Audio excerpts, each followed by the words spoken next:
Nesta aula você terá informações fundamentais para entender a importância do Programa de Prevenção de Riscos Ambientais, o PPRA. Conhecerá os tipos de agentes ambientais presentes no ambiente de trabalho, se estes podem gerar ou não riscos à saúde do trabalhador, tendo sempre em consideração a proteção do meio ambiente e dos recursos naturais. Vamos usar como base a norma regulamentadora número 9, que fala justamente sobre o Programa de Prevenção de Riscos Ambientais e de seu campo de aplicação.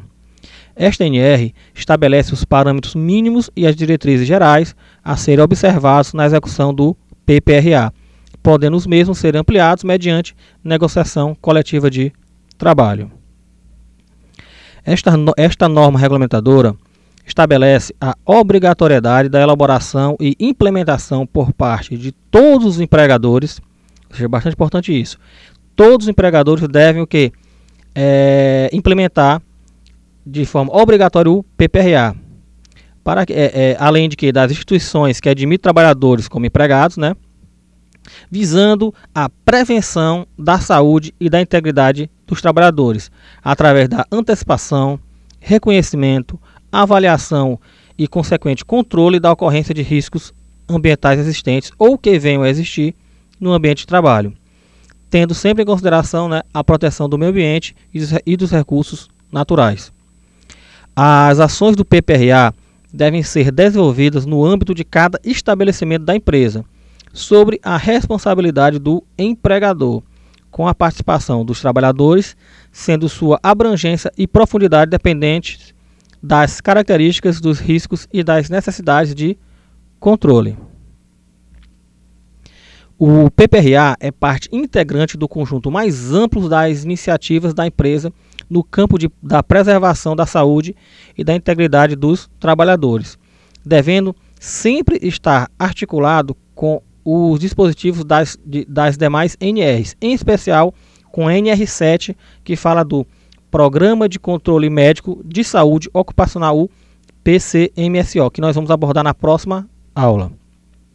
Para efeito desta NR, considera-se riscos ambientais os agentes físicos, químicos e biológicos existentes no ambiente de trabalho que, em função de sua natureza, concentração ou intensidade e tempo de exposição, são capazes de causar danos à saúde do trabalhador. Vocês lembram que na aula passada, quando a gente estava falando sobre o LTCAT, nós abordamos justamente os riscos ambientais, tanto os físicos, químicos e biológicos, porque eles podem gerar o quê? A insalubridade no ambiente de trabalho. Vamos agora mostrar o que são cada tipo de agente, começando pelos agentes físicos. Eles são diversas formas de energia a que possam estar expostos os trabalhadores, tais como ruído, vibrações, pressões anormais, temperaturas extremas, radiações ionizantes, radiações não ionizantes, bem como o infrassom e o ultrassom. Vamos agora mostrar um exemplo de cada um desses agentes. Vou citar aqui, pegar como exemplo 4 deles: temperaturas extremas, radiações não ionizantes, o ruído e as pressões anormais. Onde é que eu posso encontrar esses agentes nocivos? Nas temperaturas extremas, por exemplo, podemos encontrar no trabalho realizado em frigoríficos, porque lá você vai ter exposição do trabalhador a baixas temperaturas.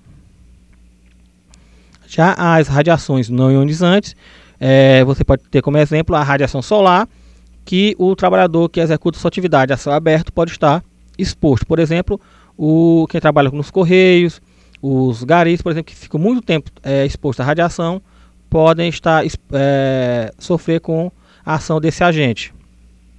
O ruído, por exemplo, quem trabalha próximo a máquinas pode sofrer com esse problema. E as pressões anormais, nós temos o que? Os trabalhos dos mergulhadores, por exemplo, que executam sua atividade em grandes profundidades, podem sofrer com essa variação extrema de pressão.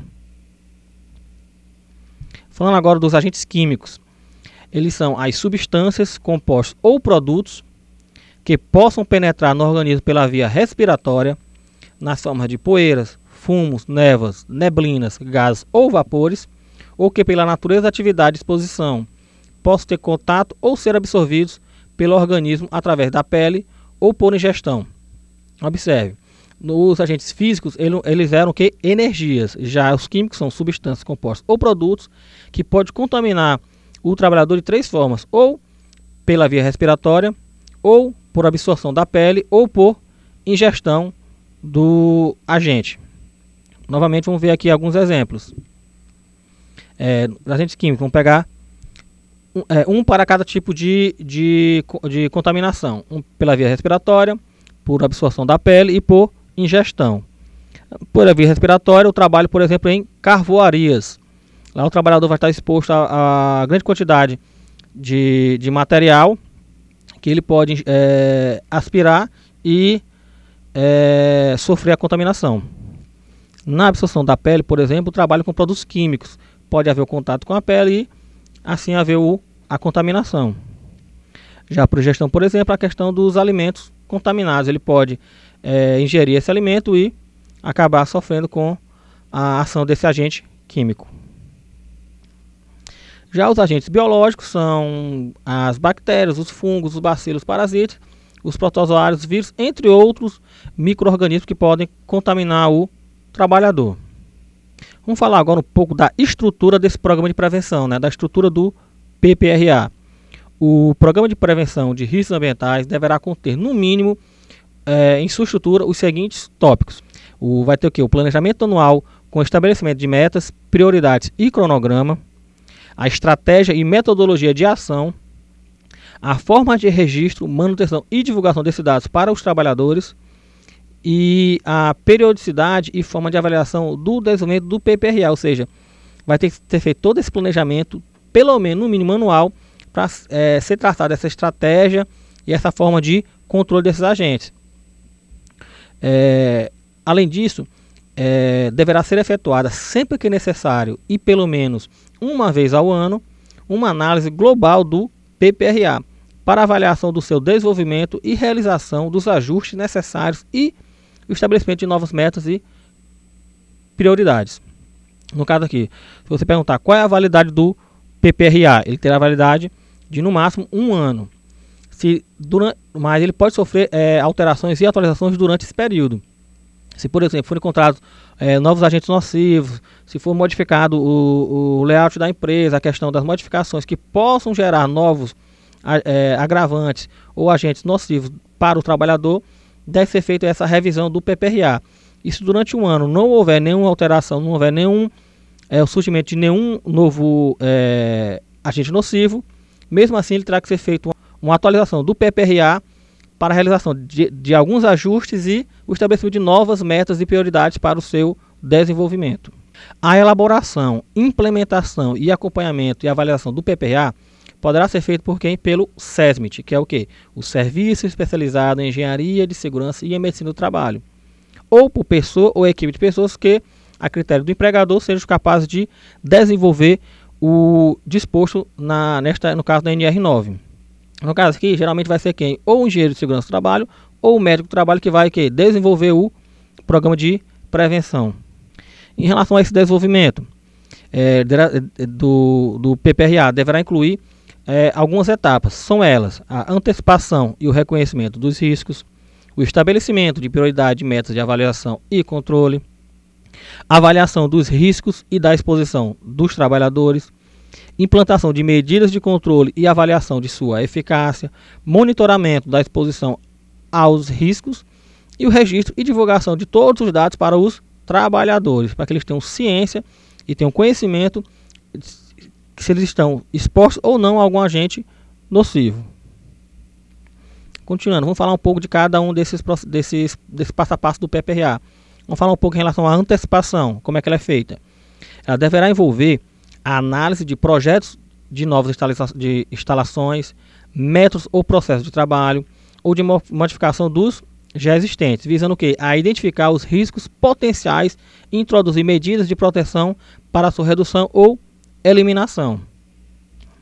Já na fase do reconhecimento dos riscos ambientais, deverá conter alguns itens. São eles: a identificação desses riscos, a determinação e localização das possíveis fontes geradoras desses agentes nocivos, a identificação das possíveis trajetórias dos meios de propagação dos agentes no ambiente de trabalho, a identificação das funções e determinação do número de trabalhadores expostos a esses agentes e a caracterização das atividades e do tipo de exposição onde estão envolvidos esses trabalhadores.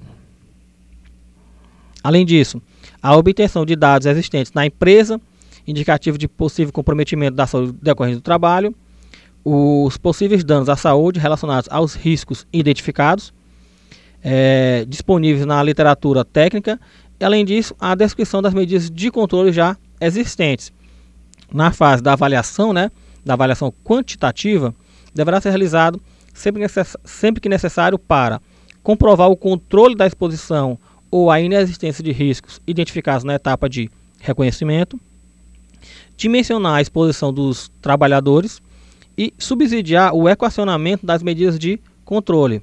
Ou seja, é feita essa avaliação para saber se realmente existe o risco, se esse risco pode gerar algum dano à saúde do trabalhador e se os mecanismos de proteção estão tendo realmente a sua eficácia desejada. Vamos falar agora em relação às medidas de controle. Como é que eu posso combater esses agentes ambientais?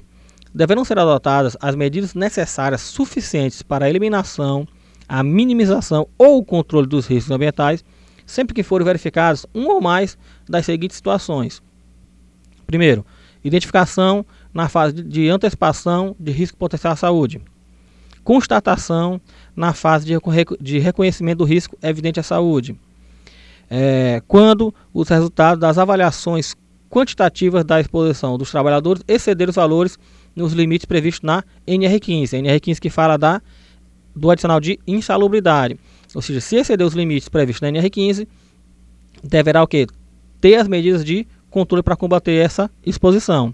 Além disso, quando, através do controle médico da saúde, ficar caracterizado o nexo causal entre danos observados na saúde dos trabalhadores e a situação de trabalho a que eles estão expostos. Nessas situações, também devem ser adotadas medidas necessárias e suficientes para a eliminação ou minimização ou do controle desses riscos ambientais. O estudo, o desenvolvimento e a implantação de medidas de proteção coletiva, no caso, deverá obedecer uma seguinte hierarquia, que deve ser observada nessa ordem. Primeiro, medidas que eliminam ou reduzam a utilização ou a formação do agente prejudicial à saúde.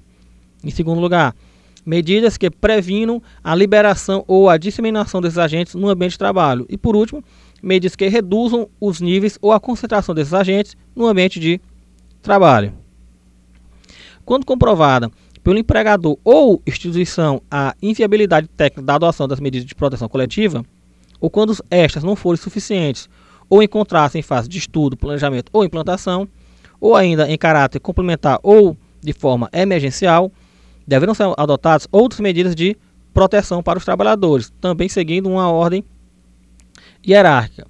Em primeiro lugar, medidas de caráter administrativo ou de organização do trabalho. E por último, a utilização do equipamento de proteção individual. Vamos falar agora do nível de ação. Para os fins da NR9, considera-se nível de ação o valor acima do qual devem ser iniciadas ações preventivas de forma a minimizar a probabilidade de que a exposição a agentes ambientais ultrapasse os limites de exposição. Onde é que eu posso encontrar esses limites de exposição? Por exemplo, lá na NR15.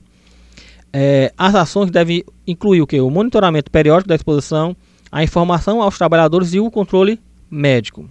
Lembrando que o PPRA ele deverá ser mantido pelo empregador ou por instituição por um período mínimo de 20 anos.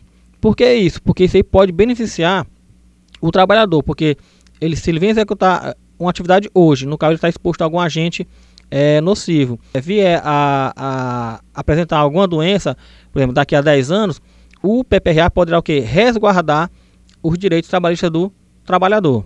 Por quê? Porque está feito todo o registro da exposição dele na sua atividade lá junto com a empresa ou com a instituição. Vamos falar um pouco aqui das responsabilidades, tanto do empregador como dos trabalhadores.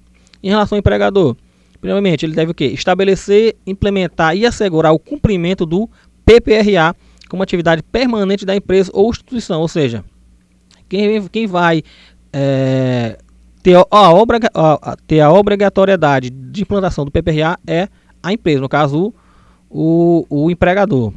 Já para os trabalhadores, ele deve fazer o quê? Ele deve colaborar e participar da implantação e da execução do PPRA, seguir as orientações recebidas nos treinamentos oferecidos dentro do programa de prevenção, informar o seu superior hierárquico direto a ocorrências que, a seu julgamento, possam implicar riscos à saúde dos trabalhadores.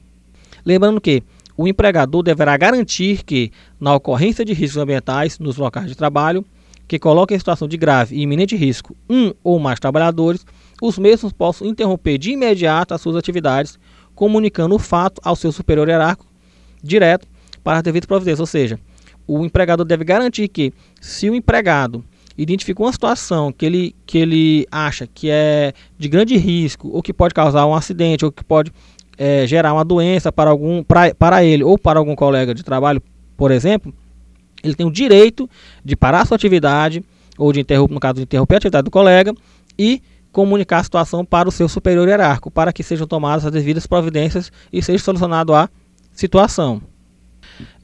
Novamente, muito obrigado pela participação em nossa aula. Até logo e abraço.